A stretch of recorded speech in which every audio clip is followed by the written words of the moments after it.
Belum pernah melihat pria sehebat ini. Ketika orang lain masih berjuang untuk bertahan hidup di alam liar, dia telah menggali tempat perlindungan mewah di dalam pegunungan. Tidak hanya menggunakan rel untuk mengatasi masalah transportasi tanah, mendesain sistem pemanas rumah dengan menggunakan bambu. Kemudian dia bahkan menggali air tanah, langsung membangun kolam renang mewah tanpa batas di dalam ruangan. Hidupnya sungguh menyenangkan. Namanya adalah Awei. Hanya karena tidak ingin memiliki anak dengan istrinya, dia pergi sendirian ke pegunungan untuk bersembunyi. Dia memilih tumpukan tanah yang sangat menarik.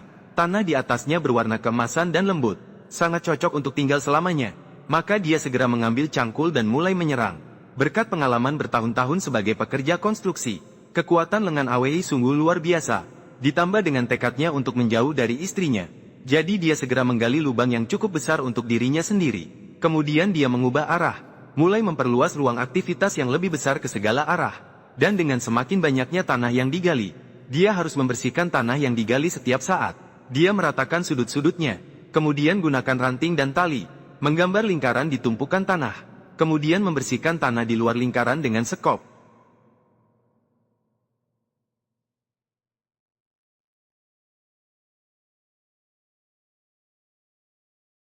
Agar bisa memindahkan tanah yang digali, Agus pergi mengumpulkan 2 batang kayu panjang di sekitar, kemudian mencari beberapa tiang kayu, memukulnya keras ke tanah, dan membentang dari dalam ruangan hingga keluar gua. Kemudian dia meletakkan kayu panjang di atas tiang kayu, memperbaikinya dengan paku besi. Konon, paku liar ini sangat mahal. Setiap kilogram setara dengan 1 kilogram, dan setara dengan berat 2 pon emas. Kemudian dia merakit alas di atas kayu panjang tersebut. Setelah memastikan itu berjalan dengan baik, Anda bisa memasang bingkai kayu. Selanjutnya, cukup masukkan tanah ke dalam bingkai kayu. Anda bisa dengan mudah membawanya keluar dari lubang. Awalnya membutuhkan 1 hari kerja penuh. Sekarang hanya butuh setengah jam untuk menyelesaikannya. Harus diakui, anak ini benar-benar ceroboh. Dia benar-benar punya bakat. Dan setelah membersihkan tanah di dalam ruangan, dia mengambil sekop dan melanjutkan penggalian. Dia merencanakan sebuah kamar tidur di sebelah kiri. Maka dia mulai menggali bentuk setengah lingkaran dengan sekop. Lalu dia melanjutkan penggalian ke dalam dengan cangkul. Awei berusia 23 tahun. Pengalaman kerja di lapangan setidaknya 30 tahun. Maka dengan kekuatan otot yang kuat, dia dengan cepat berhasil menggali tempat tidur. Dan untuk kemudahan pencahayaan, dia juga menggali sebuah niche di dinding untuk meletakkan lilin dengan pas. Meskipun dia tinggal sendirian, namun posisi tepi tempat tidur juga harus dihias dengan baik. Dan setelah mengebor nis di sudut dinding, Awei mulai menyerang dinding samping. Ini akan menjadi area dapur masa depannya. Lemari di kedua sisi dapat digunakan untuk menyimpan peralatan makan dan kayu bakar. Posisi di tengah diperlukan untuk membuat perapian. Awei langsung mulai menggali tanpa ragu. Dengan cepat, dia mendapatkan alur yang memanjang ke dalam. Pinggiran alur sangatlah persegi. Kalau katakan anak ini tidak punya sedikit pun OCD, aku tidak akan percaya sama sekali. Untuk memastikan keamanan penggunaan api, Awei juga perlu menggali cerobong asap dari atas ke bawah. Pekerjaan ini terdengar agak rumit, namun melakukannya juga tidak mudah sama sekali. Karena jika kesalahan penggalian melebihi 1 mm, semua usaha penggalian sebelumnya bisa sia-sia. Kemudian, Awei menggunakan lilin untuk menguji. Setelah memastikan asap dapat keluar dengan lancar, dia kemudian melanjutkan menggali ke bawah dengan sekop. Menggali area untuk membakar kayu bakar di bawah. Kemudian membentuknya menjadi bentuk kompor di tengah. Maka perapian ini dianggap berhasil. Mengingat tinggal di gua bisa menyebabkan nyeri rematik, maka Awei menggali alur di sepanjang tepi perapian. Dia bersiap untuk mengalirkan panas perapian melalui saluran, agar dia bisa merasakan kehangatan perapian saat tidur, dan agar seluruh tempat tidur bisa terpapar panas dengan merata. Kemudian dia menggali 3 cabang di atasnya. Setelah memastikan kakinya tidak akan kedinginan, dia mengeluarkan penggaris, mengukur panjang setiap alur dengan teliti. Kemudian dia pergi mengumpulkan tumpukan bambu di sekitar. Pertama-tama, seranglah perut bambu dengan tongkat kayu. Kosongkan semua ruas bambu di dalamnya. Setelah memastikan asap dapat mengalir dengan lancar di dalamnya, kemudian potonglah mereka satu persatu dengan gergaji. Dan agar mereka dapat terpasang dengan lancar, Awei perlu mengukir alur di bagian atas mereka. Kemudian dia merakit pipa-pipa ini terlebih dahulu. Setelah memastikan semuanya baik, maka bawa mereka kembali ke dalam ruangan untuk pemasangan resmi. Berkat pengukuran akuratnya pada setiap alur, jadi sekarang memasukkan tabung bambu ke dalamnya pas sekali. Dan setelah cabang-cabang di tempat tidur terpasang dengan baik, dia dapat memasukkan sekrup kecil ke dalam tabung bambu. Sementara itu, tutup sementara lubang udara di atasnya. Kemudian isi alur dengan lapisan tanah, agar tabung bambu di bawahnya tertutup, mencegah tabung panasnya menempel pada bagian dinginnya. Bagian dinding juga harus ditutup dengan tanah liat, pastikan bisa menyatu dengan dinding sekitarnya. Setelah selesai, Awei kemudian mengumpulkan segepok kayu kering dari luar, menyalakan api unggun di perapian. Setelah api berkobar-kobar, panas di dalam akan merambat melalui saluran. Awei segera mencoba dengan tangannya. Efek pemanasan ini memang sangat bagus. Kemudian dia pergi lagi keluar untuk mengumpulkan segepok serpihan bambu, siap membuat tikar untuk dirinya sendiri. Dia terlihat pertama-tama memperbaiki 3 ujung benang di depan, kemudian mulai memasukkan serpihan bambu satu persatu untuk memulai pembuatan. Meskipun proses ini terlihat sederhana, namun sebenarnya tidak terlalu rumit untuk dilakukan. Asalkan diingat dengan baik cara mengait tali 3, tali 4, dan tali 5. Dia akan bisa membuat tikar bambu alami yang sangat sejuk. Kemudian dia membawa tikar bambu itu kembali ke dalam ruangan. Karena setiap serpihan bambu dibuat sesuai dengan ukurannya. Jadi saat diletakkan di tempat tidur, itu pas sekali. Kemudian Ahwei kembali membawa gergaji masuk ke hutan. Memilih sebatang pohon yang sudah mati tergeletak. Dia kemudian menggunakan gergaji untuk memotongnya menjadi 2 bagian. Kemudian memotongnya menjadi beberapa bagian, sesuai dengan ukuran yang diinginkan. Ahwei memotong 2 potongan pohon, satu panjang dan satu pendek. Yang panjang bisa digunakan sebagai bangku. Duduk di atasnya untuk makan atau minum teh akan lebih nyaman. Yang pendek bisa digunakan untuk membuat palu kayu. Dia mulai membuat lubang bulat di tengahnya. Lalu memasang sebatang kayu di dalam lubang bulat tersebut. Dengan begitu, itu menjadi palu kayu yang bisa digunakan untuk memadatkan tanah. Saat Ahwei memadatkan tanah dengan keras, rumah yang awalnya belum selesai sekarang langsung menjadi rumah yang sudah dihias dengan baik. Mengingat akan tinggal di sini untuk waktu yang lama, Ahwei kemudian pergi mengumpulkan banyak kayu kering, untuk memastikan api unggun di perapian tidak padam. Namun setelah sibuk selama 2 bulan, dia sudah sangat lapar, maka dia segera mengambil alat dan mulai menyiapkan makan malamnya sendiri.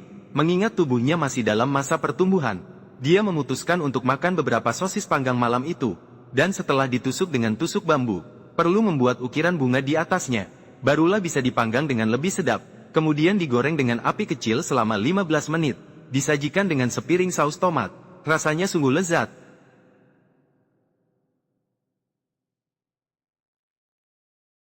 Kemudian diikuti dengan secangkir teh panas tanpa daun teh. Hari itu benar-benar menyenangkan.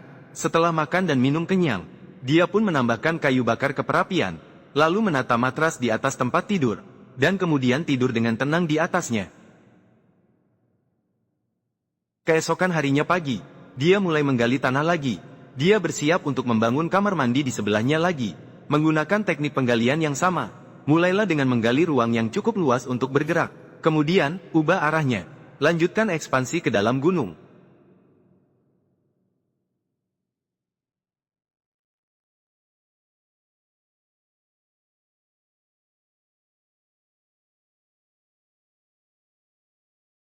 Dengan begitu, Awei sibuk bekerja selama 3 hari berturut-turut. Akhirnya, ia menggali hingga memiliki tata letak yang mirip dengan kamar tidur. Namun, saat itu ruangan sudah penuh dengan tanah yang digali. Untuk mengangkutnya keluar, Awei harus menambahkan beberapa batang kayu ke jalur aslinya, memperpanjangnya hingga ke posisi terdalam. Setelah itu, cukup memasukkan tanah ke dalam bingkai kayu. Awei bisa dengan mudah mengangkutnya.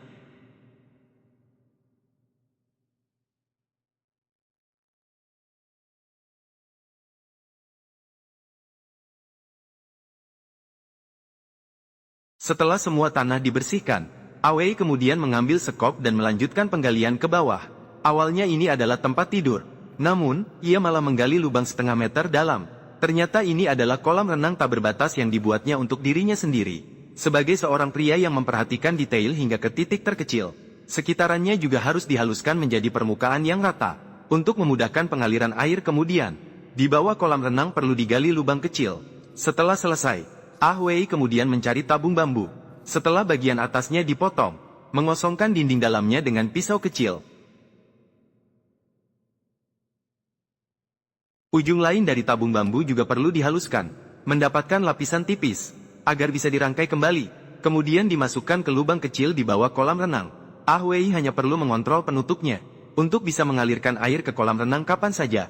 Mengingat tanah liat terbuka mudah meresap air, jadi Ah Wei perlu melakukan perlakuan tahan air pada kolam renang. Dia terlihat mengambil sekelompok batu dari luar, kemudian menggunakan tanah liat dan air mata air, mengaduk adonan lumpur segar, kemudian melemparkan lumpur di pinggir kolam renang, meratakan dengan tangan. Berkat pengalaman bertahun-tahun mengaplikasikan plester di lokasi konstruksi, Ah Wei hanya dengan kedua tangannya, ini juga dapat membuat lumpur rata dan halus.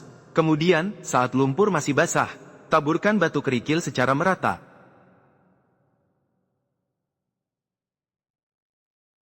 Bagian dasar kolam renang juga harus dihias dengan batu kerikil. Ini tidak hanya akan meningkatkan penampilannya, tetapi juga mencegah retaknya lumpur. Setelah semua batu kerikil terpasang, selanjutnya, masalah penggunaan air harus diatasi. Berkat pengalaman nyeri sendi bertahun-tahun, Ah Wei tahu daerah ini memiliki air tanah yang sangat mencukupi, maka dia segera mulai menggali tanah. Sebagai seorang pemburu liar yang berambisi, dia bersiap untuk membuat sumur di sini, untuk mencapai kemerdekaan air sejati.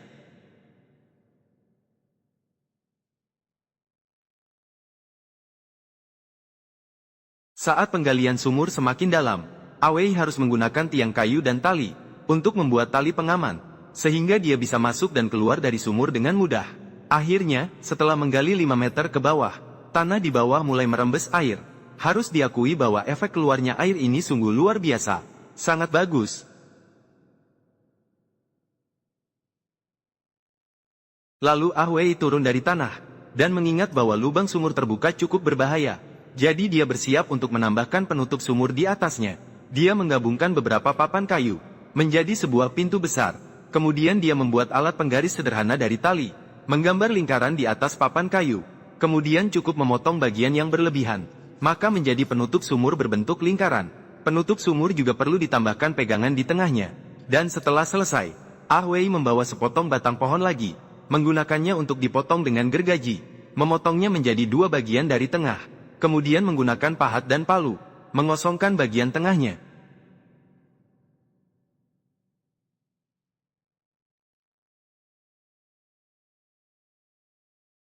Kemudian merakitnya kembali, menjadi sebuah bak air berbentuk lingkaran. Sedangkan untuk bagian pompa air, Ah Wei membuatnya menggunakan kayu dan bambu. Dia pertama-tama meratakan keempat sisi kayu mentah, sehingga bisa pas masuk ke dalam tabung bambu. Kemudian menggali 2 alur di sisi kayu mentah, mengukir beberapa lubang tembus di tengahnya, agar air sumur bisa mengalir lancar. Kemudian memotong sepatu hujan bekas, menempelkan potongan kain hujan ke kayu mentah, membuat katup satu arah sederhana. Kemudian memasang cincin segel pada piston, memanfaatkan kain hujan dan batang pohon, membuatnya menjadi katup satu arah lainnya. Kemudian Ah Wei mengoleskan resin ke katup, memasukkannya satu persatu ke dalam tabung bambu yang sudah dibuat. Mereka berubah menjadi piston dan silinder pompa yang sesuai, dapat mencapai efek mengambil air dari dasar sumur. Dia pertama-tama meletakkan tabung bambu ke dalam sumur, melalui gerakan naik turun selama 20 menit berturut-turut, berhasil mengisi tabung bambu dengan air sumur. Kemudian memasang penutup sumur, menutupinya lagi dengan lapisan tanah liat di atasnya. Biarkan itu menyatu dengan tanah di sekitarnya. Kemudian Ah Wei mengoleskan lem di kedua sisi wastafel, susun kembali di posisi tabung bambu.